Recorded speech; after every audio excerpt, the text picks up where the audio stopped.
Kabanata 6051. Babaliwalain mo ang anak mo. Nagulat na sigaw ni Harvey. Iginagalang mo ba ang anak mo?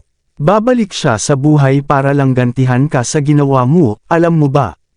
Ikaw, halos mawalan ng malay si Andy dahil sa patuloy na pang-aasar ni Harvey sa kanya. Hindi niya akalain na ganoon kamatalim ang dila ni Harvey. Hingal na hingal siyang tumuro kay Harvey, saka nag-dial ng mga numero sa telepono niya.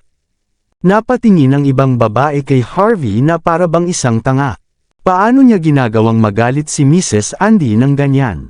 Mukhang gusto niyang mamatay. Vroom! Bigla na lang nagpark ang isang G-Wagon sa harap ng pinto. May takot na aura ang sasakyan, na para bang kaya nitong sirain ang anumang bagay na nasa daanan nito. Bumukas ang pinto, at lumabas ang ilang tao. Si Stephen at ang kanyang mga kasama. Natigilan si Andy at ang iba pa nang makita nila iyon. Gayunpaman, hindi sila gaanong nagulat. Alam ni Andy na pumunta na si Amos sa Budokan bago ito. Wala siyang pakialam sa mga batang talento tulad ni Stephen. Pagkatapos, nakita nila ang isang matandang monghe sa likuran niya. Kumibot ang mga mata ni Andy, at mabilis siyang tumakbo patungo sa monghe.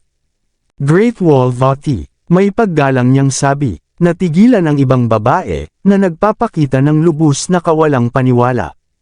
Great Wall Vati, ang alamat na Great Wall ng templo ng Aner. Hindi ba siya nagkukubli? Bakit siya nandito ngayon? Puno sila ng kawalan ng katiyakan, ngunit nagbaw pa rin sila ng may paggalang sa harap ni Vati.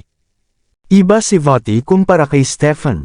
Hindi basta-basta mapapalitan ng Great Wall ng mga ordinaryong mayayamang tagapagmana. Sa katunayan, siya ang karangalan ng templo ng Aner. Kahit sa sekta ng Small, isa siya sa 3 Great Wall na may malawak na awtoridad. Ang isang taong tulad niya ay may karapatang makipag-usap sa mga kilalang tao sa dulong bahagi. Si Andy at ang iba pa ay may malaking reputasyon, ngunit sila ay talagang mas mababa kumpara kay Vati. Kumusta sa inyong lahat? Tumingin si Vati sa mga tao sa paligid niya bago sila binigyan ng isang simpleng pagbati, pagkatapos ay mabilis na lumapit kay Harvey. Ikaw siguro si Harvey. Malumanay na tumingin si Vati kay Harvey, at halata ang paghanga sa kanyang mga mata. Malamang na alam niya ang layunin sa likod ng regalo ni Harvey, ngunit wala siyang balak na tanggihan ito ni Stephen. Pagkatapos ng lahat, si Stephen ay nakalaan na makipaglaban hanggang kamatayan kay Amos sa puntong ito. Sa ilalim ng mga ganitong pangyayari, si Harvey ay tumutulong sa pinakamahalagang oras. Iyon ang dahilan kung bakit dumating si Vati. Siyempre, walang nakakaalam kung narito siya upang ipahayag ang kanyang walang hanggang pasasalamat, o upang ipagmalaki ang kanyang lakas sa harap ni Harvey. Tama iyon, sabi ni Harvey. Tatawid na ako sa mga formalidad. Masayang ngumiti si Vati. Mula ngayon, ang templo ng Aner ay ang iyong pamilya. Sinumang sumalungat sa iyo, sumasalungat din sa akin. Sinumang hindi magalang sa iyo ay kailangang sumagot din sa akin. Nagulat si Andy at ang iba pa sa mga salita ni Vati. Mas nakakagulat ito kumpara sa pagkakaroon niya ng badge ng Small Sect. Pagkatapos ng lahat, isang tao lamang ang makakapagpatunay ng awtoridad ng badge. Batay sa mga salitang iyon, nakuha ni Harvey ang suporta ng isang Great Wall. Hindi mahalaga kung talagang malakas si Harvey o hindi. Sa tulong ni Vati, magiging ganap siyang walang kapantay. Pinababa ni Courtney ang kanyang sitwasyon upang hindi siya masyadong mapahiya. Dahil dito, naniwala si Andy at ang iba pa na nakuha lamang ni Harvey ang suporta ni Amos dahil sa pagmamakaawa niya. Nang makita ito, lahat ay napagtanto na hindi lamang nakuha ni Harvey ang suporta ni Vati, kundi kahit ang Great Wall mismo ay iginagalang siya ng labis. Naging medyo matigas si Andy nang malaman iyon. Pagkatapos ng lahat, nangangahulugan ito na hindi dapat basta-basta si Harvey. Ang iyong tulong ay hindi namin malilimutan, Ginoong York. Tumingin si Stephen kay Harvey na may mga mata ng pananabik. Gagamitin ko ang iyong regalo ng mabuti. Huwag kang mag-alala. Kapag umakyat ako sa kapangyarihan, kailangan na nariyan ka sa tabi ko. Napuno ng gulat at kawalang paniwala si Andy at ang iba pa. Ngumiti si Harvey ng bahagya kay Stefan at Voti. Nararamdaman ko ang sinseridad ng templo ng Aner. Hihintayin ko ang inyong mga layunin na matupad. Umiyak sa tuwa si Voti. Sa tulong mo, tiyak na mangyayari iyon. Hindi na nakapagpigil si Andy nang makita ang labis na pag-aalaga kay Harvey. Great Wall Voti, sabi niya matapos humakbang pasulong. Si Harvey ay isang walang kwentang tao. Bakit mo siya pinag-uusapan ng ganyan? Nalinlang ka ba niya? Kung ganoon, nagsalita ng iba pang mga babae ng pagtango. Hindi nila matanggap na ang katayuan ni Harvey ay higit sa kanila. Mag-ingat ka sa mga sinasabi mo, Mrs. Andy. Malamig na sabi ni Voti. Marami kang naitulong sa templo ng Aner, ngunit kailangan kong ipaalala sa iyo. Si Ginoong York ay isang mahalagang bisita. Walang duda tungkol dito. Kung patuloy mong pinapabagsak siya, lalaban ka sa templo ng Aner. Siyempre, huwag mong balak na magplano laban sa kanya. Kung malaman kong ginagawa mo iyon, kailangan kong ipagtanggol siya. Tumango si Voti kay Harvey bago umalis kasama ang kanyang mga tao. Nagkaroon ng mga pangit na ekspresyon si Andy at ang iba pa matapos makita ang pag-uugali ni Voti kay Harvey. Isang naglalagablab na apoy ang makikita sa kanilang mga mata. Sa sandaling ito, sabik na sabik silang sunugin si Harvey hanggang sa mamatay. Sa huli, matagal silang nakatingin sa mga mata ni Harvey bago umalis ng walang salita. Ang kanilang mga plano upang harapin si Harvey ay tiyak na kinansela. Pagkatapos ng lahat, batay sa kasalukuyang sitwasyon kasama ang pag-uugali ni Harvey. Nasa malalim na problema sila kung nagpasya silang labanan ng taong ito. Mahilig si Andy at ang iba pa na samantalahin ang iba.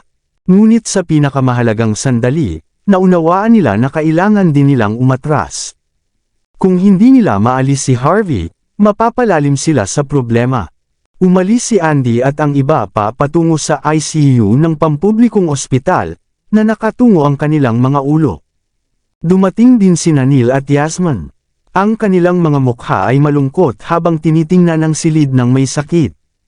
Mga 10 minuto na ang nakalipas, muling lumala ang kondisyon ni Quincy, at naglabas siya ng ilang dugo sa kanyang bibig, at ang enerhiya sa loob ng kanyang katawan ay patuloy na bumangga sa ilang buto, na nagpabasag dito. Nais ni Quincy na lumaban, ngunit hindi siya naglakas loob, at wala siyang magawa kundi hawakan ang puting kumot habang nanginginig sa sakit.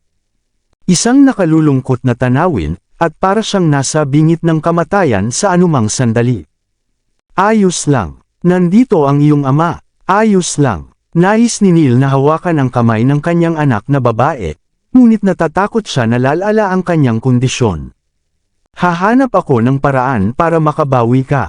Maniwala ka sa akin. Kailangan mong kumapit. Nag-atubili si Neil sandali bago tumingin kay Courtney, na nakatayo hindi malayo sa kanya. Makakatulong ba ang mga sedative sa kondisyon ni Quincy? Baka maubos ang kanyang lakas kung magpatuloy ito, sabi niya. Nagpakita ng nakakatakot na ekspresyon si Courtney. Gaano man ako kagustong sumang-ayon. Ipinaliwanag na ni Ginoong Justin ang sitwasyon noon. Nakayanan lamang ni Quincy na manatiling buhay dahil sa kanyang matinding kalooban at determinasyon. Kung mawalan siya ng malay, ang kanyang enerhiya ay sisira sa kanyang mga internal organs at nerves. Kahit na makaligtas siya pagkatapos nito, wala na siyang pagpipilian kundi humiga sa kama sa natitirang bahagi ng kanyang buhay.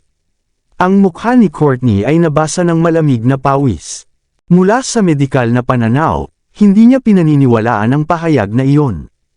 Sinasabi nito, alam niyang kung mangyari iyon kay Quincy, magsasuffer din siya ng napakasakit na kamatayan. Nasaan sina Justin at ang iba pa? Huminga ng malalim si Neil, na pinipilit ang sarili na kumalma. Nagpapahinga sila ngayon, sabi ng isang doktor sa gilid na may pag-atubiling tono. Mukha silang pagod, at halos hindi na sila makagalaw sa puntong ito. Ayon sa sinabi ni Prince, tiyak na mamamatay sila. Mga walang kwenta, bawat isa sa kanila, sumigaw si Andy. Bago pa makapagsalita si Neil, nag-iinsulto na si Andy kay Justin at sa iba pa. Tinatawag nila ang kanilang mga sarili na mga dalubhasang martial artist. Hindi lamang nila nalutas ang problema ng anak ko, kundi nagsasabi pa silang mamamatay sila. Dapat na lang nilang aminin na sila ay mahina sa puntong ito. Kung hindi ito magtagumpay, pupunta ako sa small sect. Napahinto si Andy nang maalala ang isang bagay. Marahil ay may magandang relasyon ang small sect kay Harvey. Kung humingi siya ng tulong mula sa isang Great Wall, kahit na makakita siya ng isa, malamang na kayang durugan ni Harvey ang kanyang mga pagsisikap sa isang salita. Neil, Andy, umalis na tayo sa ngayon, mahinang sabi ni Yasmin. Nagtanong na ako kay Dorian tungkol dito. Sabi niya na sa pinaka, maaari lamang niyang estabilize ang kondisyon ni Quincy. Sinabi niya na hindi niya kayang lutisin ang problema ng buo. Kahit ang tatlong Great Wall ay hindi rin ito magagawa. Isang bagay na lamang ang maaari nating gawin sa puntong ito. Maaari lamang tayong humingi ng tulong kay Harvey, tama ba? Sumabog si Andy, ipinakita ang walang limitasyong galit. Wala akong pakialam kung talagang kayang gawin ng bastardo na iyon, o kung nagkukunwari lang siya. Napaka-arogante niya. Kung may mangyari sa anak ko dahil hindi siya tumulong, titiyakin kong magbabayad siya. Nais ni Andy na ilibing si Harvey kasama si Quincy, ngunit siya ay likas na nanginginig ng maisip ang mga salita ni Harvey.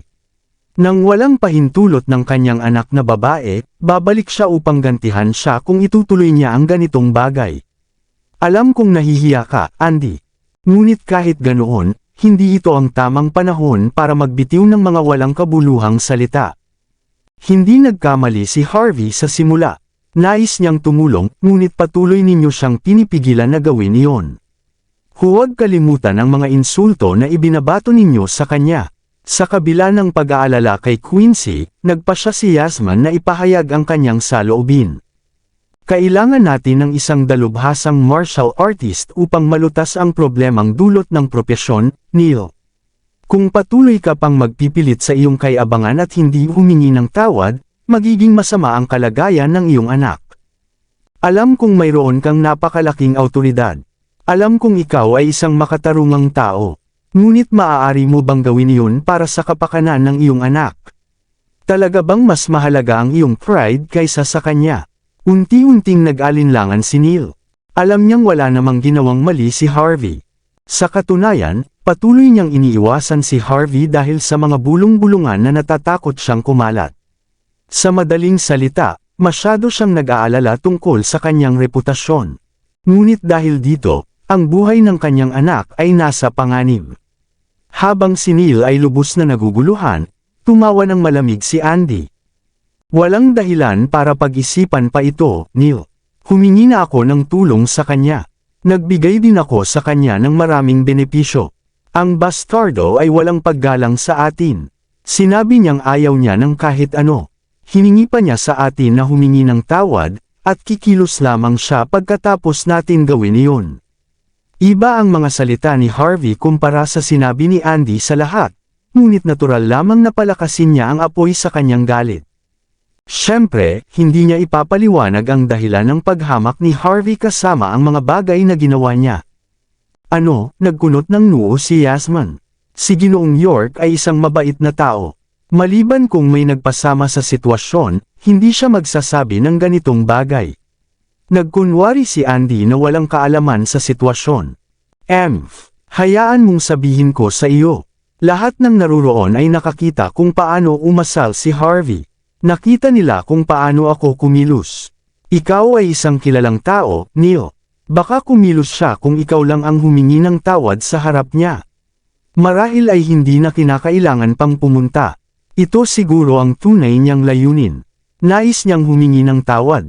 Nanginginig sa galit si Neil nang marinig ang mga salitang iyon. Anong tapang ng taong iyon? Hindi ba niya nauunawaan ang mga kahihinatnan ng kanyang mga salita? Wala siyang magagawa. Maraming salamat sa lahat ng sumusubaybay. Please subscribe and follow my YouTube and Facebook channel, Filipino Novel. Maraming salamat po. Kabanata 655. Nakita ang paglala ng mukha ni Neil, agad na nagsalita si Yasmin. Nagkakamali ka sa sitwasyon, Neil. Si Ginoong York ay hindi ganitong klase ng tao na nagpapahirap sa iba. Pero ito lang. Agad siyang pinutol ni Andy gamit ang malamig na tawa. Hindi ba? Iniisip mo bang ito ay isang hindi pagkakaunawaan? Yasmin, iniisip mo bang napakasalbahiko na tao? Iniisip mo bang aabuso ako kay Harvey nang walang dahilan? O sinasabi mo bang gusto kong mamatay ang anak ko? Iniisip mo bang may galit ako sa kanya o ano? Gaano ka ba kababaw? Likas na tinigasan ni Andy ang kanyang tingin sa kanyang asawa. Kung ikukumpara sa pagngangalit ng ngipin at pagyuko sa harap ni Harvey para iligtas ang kanyang anak, mas magiging masaya siya sa paggawa kay Harvey na yuyuko. Tiwala si Andy. Naniniwala siyang kahit gaano pa katatag si Voti, kailangan pa rin niyang igalang si Neil. Ang awtoridad ng ikalawang in-command ng Desert Province Police Station ay hindi isang bagay na may isip ng isang ordinaryong tao. Nagpakita si Neil ng isang matigas na tingin matapos marinig ang mga salita ng kanyang asawa. Naniniwala siyang siya ay isang makatarungan at makatarungang tao, at siya ay kumikilos batay sa prinsipyo.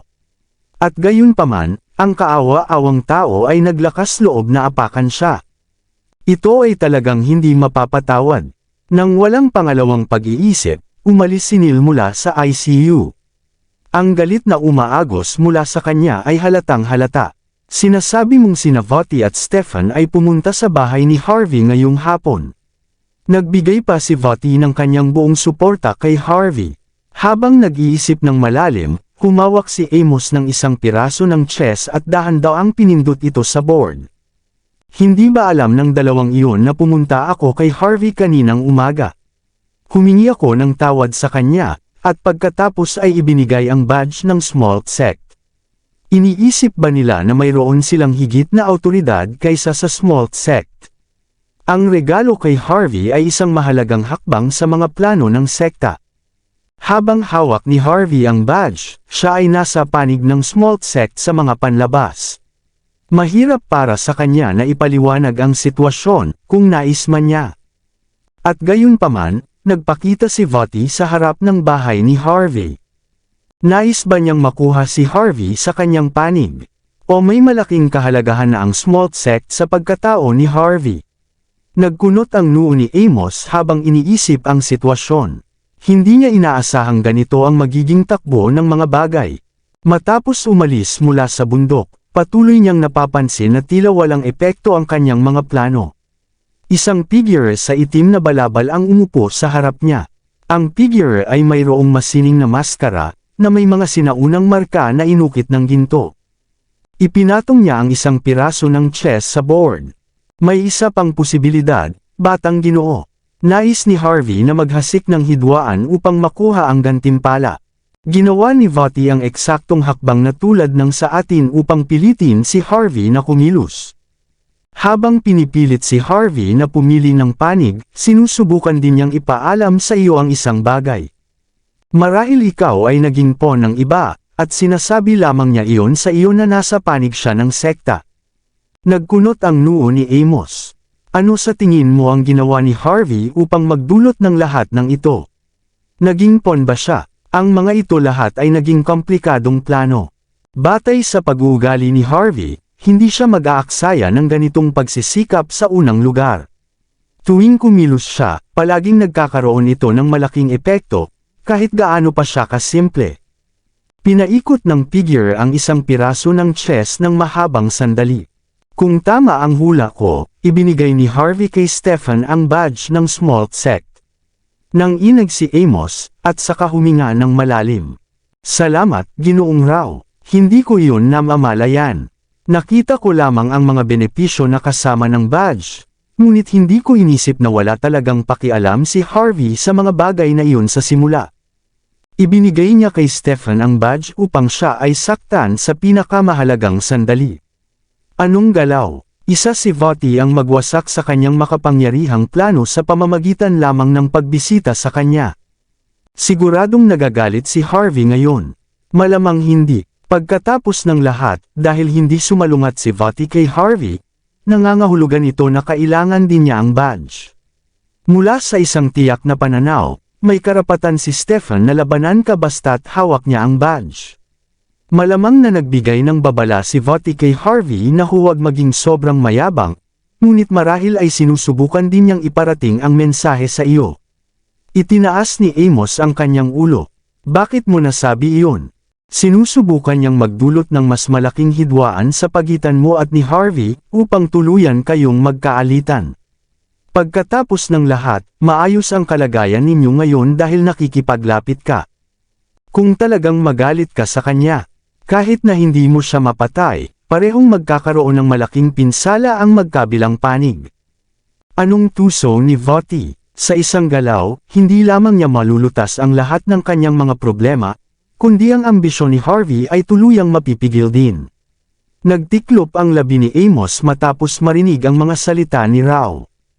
Naniniwala siyang siya ang pinakamagaling na talento ng nakababatang henerasyon. Ngunit patuloy siyang nalalampasan ni Harvey. Ang kanyang sinseridad ay naging isang armas laban sa kanyang sarili. Ito ay talagang hindi mapapatawad. Kung magkakaroon ng pagkakataon, hindi siya magdadalawang isip na sapakin si Harvey hanggang sa mamatay. Dahil nakita mong mabuti ang mga plano ni Harvey at Voti. Sila na ang magkakaroon ng problema ngayon, sabi ni Rao. Ipinatong niya ang kanyang piraso ng chess sa board, agad na binabaligtad ang sitwasyon. Nagkunot ang noo ni Amos. Ano ang ibig mong sabihin doon? Nais nilang magdusa ka ng malalaking pagkawala laban sa iyong kalaban, di ba? Sabi ni Rao. Bakit hindi natin sila bigyan ng lasa ng kanilang sariling gamot? Hayaan nating labanan ni Harvey ang templo ng Aner. Tiyak na akma iyon sa ating mga interes, hindi ba? Madali lang itong sabihin kaysa gawin. Lalo pang tumindi ang kunot ng noo ni Amos. Hindi sila mga tanga, at hindi sila madaling maloko. Tumawa si Rao. Hindi naman. Ang kahirapan ay nakasalalay sa iyong resolusyon. Ano ang ibig mong sabihin doon? Tanong ni Amos, nakakunot pa rin ang noo. Kung, halimbawa, may isang taong mahal ni Voti na mamamatay sa kamay ni Harvey. Mananatili pa bang kaibigan ang templo ng Aner sa kanya? Sabi ni Rao, nakangiti ng misteryoso. Isang taong mahal ni Voti. Mayroon ba siyang babae o ano? Nagpakita ng mausisa na ekspresyon si Amos. Mag-isip tayo ng malawak, batang Ginoo. Mukhang relax si Rao. Bakit hindi maaaring na isang lalaki ang taong pinakamamahal niya? Sinasabi ng lahat na si Stefan ang kanyang anak. Kung mamatay siya, sa tingin mo ba mananatili pa ring kalmado si Voti? Kumunot ang noo ni Amos. May malaking panganib doon. Kung malaman niyang ako ang nagsimula nito, lalaban siya gamit ang lahat ng kanyang lakas. Ang planong ito ay hindi gagana. Mag-isip tayo ng mas ligtas. Wala ng oras, batang Ginoo. Masasabi ko lang sa iyo ito. Kailangan mong maging walang awa upang tumayo sa iyong sariling mga paa. Hindi maganda ang sitwasyon sa paligid para sa iyo ngayon. Kung patuloy ka pang magiging paranoid, aalisin ka sa takdang panahon. Masyado nang huli kapag nagpasya kang kumilos. Naging madilim ang mukha ni Amos matapos marinig ang mga salitang iyon. Habang naguguluhan si Amos tungkol sa plano, isang maingat na van ang dumating sa pintuan ni Harvey kinabukasan. Nakatayo sa harap sina Stefan at ang ilan sa kanyang mapagkakatiwalaang mga tauhan. Tumingin si Stefan sa doorbell na may isang malubhang ekspresyon, at nagatubili siya sandali bago tuluyang pinindot ito. Ginoong Stefan. Matapos buksan ang pinto, magalang na iginiya ni Harvey si Stefan patungo sa sala. Ito ay isang mahalagang sandali para sa iyo upang maghanda. Bakit ka pumunta rito? Hindi ba dapat kang naghahanda sa templo ng Aner? Ngumiti ng bahagya si Harvey kay Stefan, at ibinigay na niya kay Stefan ang badge ng Small Sect. Madidismaya siya sa kanyang sarili kung hindi nagpaplano ng isang malaking palabas si Stefan. Napakabait mo. Ang lugar na ito ay talagang isang lugar ng pagtitipon ng mga kilalang tao sa puntong ito. Ano man ang gawin ko, kailangan ko pa ring mang-alap ng impormasyon dito, tama ba? Wala nang balak si Stefan na itago ang anumang bagay. Nauunawaan ko kung bakit mo ibinigay ang badge, Ginoong York. Wala akong balak na magpigil laban kay Amos, ngunit mayroon pa ring isang maliit na problema. Tumawa si Harvey, ganap na binabaliwala ang paghamak sa mga salita ni Stefan. Nagkibit-balikat lang siya, sabihin mo ang nasa isip mo. Kung talagang lalaban ako kay Amos, ang badge na ibinigay mo ay maaaring pigilan ng Cronen Temple na makialam, sabi ni Stefan. Maaaring sugpuin ng aking Panginoon ang mga nasa itaas din. Ngunit narito ang bagay, hindi ako kapantay ni Amos. Napahinto si Harvey, saka ngumiti. Masyado kang mapagpakumbaba. Bilang isang konsul, ang iyong mga plano at kakayahan sa pakikipaglaban ay hindi dapat mas mababa kaysa sa natitirang mga tao. Kung wala kang tamang depensa, kahit si Amos ay hindi magiging kapantay mo, tama ba? Umiling si Stefan. Kilala mo ako, Ginoong York. Hindi ko gustong marinig ang mga ganitong bagay. Gusto kong manalo ng walang alinlangan. Kaya lang akong magbigay ng lahat kung mayroon akong mas magandang pagkakataon na manalo laban kay Amos. Alam kong sa iyong lakas, tiyak na makakamit ko iyon. Bukod dito, wala sa iyo ang mawawala sa sitwasyong ito, tama ba? Na-impressed si Harvey sa katapatan ni Stefan. Mas mainam na ipakita ang kanyang katapatan sa pamamagitan ng hindi pagtatago ng anumang bagay. Nag-isip si Harvey sandali, na nakatingin kay Stefan na nakakunot ang mga mata. Pinipigilan ni Stefan ang kanyang emosyon sa kabila ng kanyang ligaw na ambisyon. Dahil narito na tayo, sabi niya na nakangiti. Hayaan mong bigyan kita ng isang bagay. Nagsulat si Harvey sa isang piraso ng papel ng mahabang sandali bago ibinigay iyon. Ito ang mga kahinaan ni Amos. Sa madaling salita, ito ang mga bagay na nagpapanatili sa kanya ng buhay. Siya ay isang Diyos ng digmaan, ngunit may malalaking kapintasan sa kanyang lakas. Maniwala ka sa akin, ang mga taong sumusunod kay Amos ay mayroon ding magkatulad na kahinaan. Kung makasalubong ng iyong mga tauhan ang kanyang mga tauhan, mas madalas silang manalo kaysa sa maaari nilang bilangin hanggat tinitignan nila ang mga puntong ito. Ito ay dapat na sapat na para sa iyo na magkaroon ng mas magandang pagkakataon, tama ba? Humibot ang mga mata ni Stefan sandali. Huminga siya ng malalim, at pinipilit ang sarili na kumalma. Salamat, Ginoong York. Sa ganito, hindi na ako matatakot na labanan si Amos sa pakikipaglaban. Naisip ni Harvey ang sitwasyon. Isa pang bagay, batay sa kasalukuyang sitwasyon, wala ng oras si Amos, ngunit iba ka. Kung hindi ka nagmamadali na makuha ang iyong posisyon, ay magkakaroon ka ng mas magandang pagkakataon na manalo habang mas matagal kang mag-stall.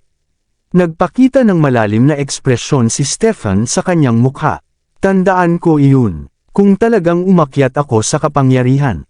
Tulad ng sinabi ko kanina, titiyakin kong ang iyong katayuan sa small sect ay kapantay ng akin.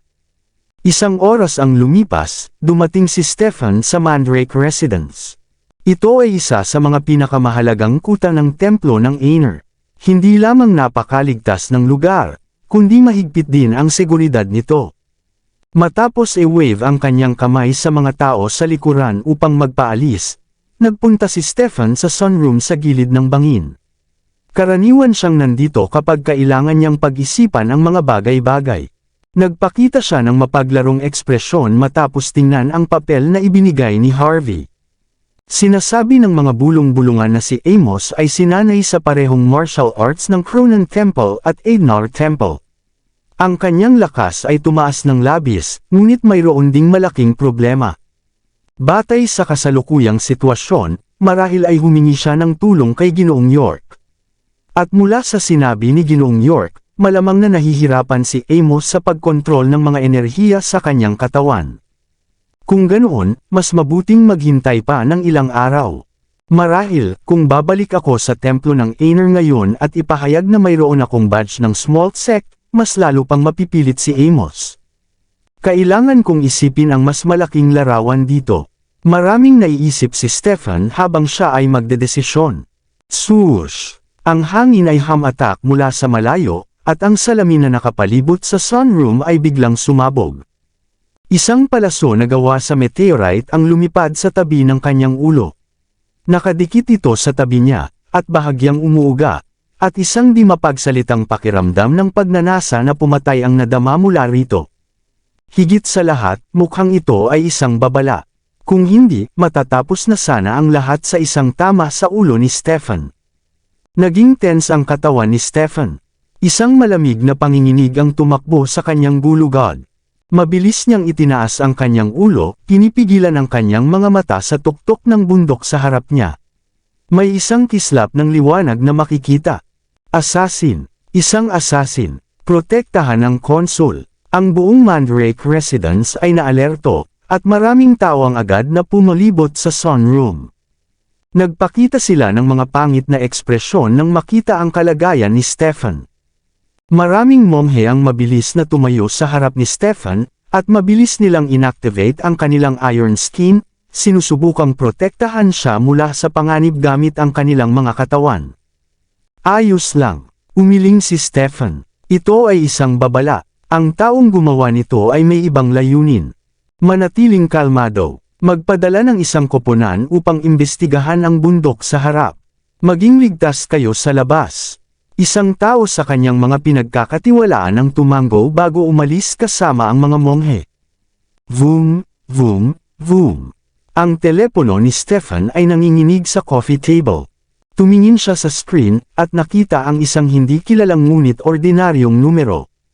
Malinaw na may bumili ng burner phone upang tumawag. Gayunpaman, sinagot ni Stefan ang telepono. Magandang hapon, Konsul. Gusto mo ba ang regalo na ipinadala ko sa iyo?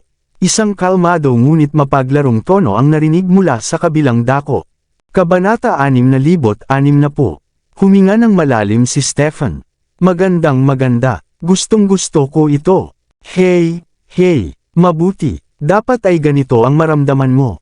Naglaan ako ng maraming pagsisikap sa paghahanda nito. Agad na pinutol ni Stefan ang tao. Sino ka? Ano ang gusto mo? Sino ako? Bahagyang tumawa ang tao. Isa lang akong ordinaryong tao. Ang small sect ay nais na patayin ka, at dapat ay tumawag si Amos. Ngunit marahil ay natatakot na siya ngayon dahil kay Harvey. Kung ganoon, kailangan kong pilitin siyang gawin ang maruming trabaho. Bibigyan kita ng dalawang pagpipilian. O tapusin mo ang iyong sariling buhay dito. O papatayin kita at ako ang tatapos ng trabaho. Handa ka bang iligtas ang iyong sarili? Naging tahimik si Stefan ng ilang sandali. Ikaw ba ay mula sa Evermore? Matalinong tao, nasa sabik ang tao na nakangiti. Sabay pinagsama ang kanyang mga kamay. Dapat ay sapat na matalino ka upang malaman ang aking pagkakakilanlan. Laging nakakatuwang makipag-usap sa isang tao ng iyong antas. Huminga si Stefan ng isa pang malalim na hininga. Anuman ang ipinangako sa iyo ni Amos, maaari kong doblehin iyon para sa iyo. Gagawin ko iyon basta't nasa panig kita. Ganoon ba? Nagbuntong hininga ang tao. Maliban sa walang hanggang buhay, wala kaming hihingin sa iyo. Ang small sect ay nagtuturo tungkol sa pag-uugnay ng nine-eyed beads para sa layuning iyon. At iyon ang aming tanging layunin sa loob ng mahabang panahon. Gayunpaman, si Amos ay mayroon ng 7. At wala ka. Pasensya na, Konsul. Wala kang karapatang makipagnegosyo sa amin. Nakapagsalita na ang iyong kapalaran. Narinig ni Stefan ang isang malamig na tawa kahit na nakabitin na ang tawag. Isa ba iyon sa mga tao ni Amos, Konsul? Tanong ng isang tagasunod sa likod ni Stefan. Oo, at hindi. Ang tao ay konektado kay Amos, ngunit hindi siya ipinadala niya. Sa katunayan, ang tiwala ni Amos ay patuloy na nabasag dahil sa kanyang mga pagkatalo kamakailan. Tiyak na siya ay magiging labis na paranoid sa bawat galaw na ginagawa niya. Kung hindi yun ang kaso, wala akong pagkakataon sa simula pa lamang. Nagkunot ng noo ang tagasunod. Kung hindi yun mga tao ni Amos, sino ang manggahas na lumaban sa atin ngayon? Nakakabaliw iyon. Pagkatapos ng lahat, mayroon tayong suporta mula kay Great Wall Vati. Simple, hindi lamang ang tao ay hindi natatakot sa aking Panginoon. Hindi rin siya natatakot sa small sect. Mahalaga lamang sa kanya ang kanyang sariling mga layunin. Kahit na hindi sumunod si Amos sa kanyang ritmo sa paggawa ng mga bagay, mapipilitan pa rin siyang makipag-ugnayan. Ang taong ito ay kabilang sa Evermore. Natigilan ang mga tagasunod sa tabi ni Stefan nang marinig ang pangalang iyon. Si Amos ay may nakakatakot na lakas, ngunit hindi pa rin ito sapat upang matakot ang mga tao sa kanya. Ngunit ang Evermore ay kumakatawan sa kumpletong awtoridad. Sa simula pa lang, hindi kailanman makakapantay ang Smalt Sect sa organisasyong iyon.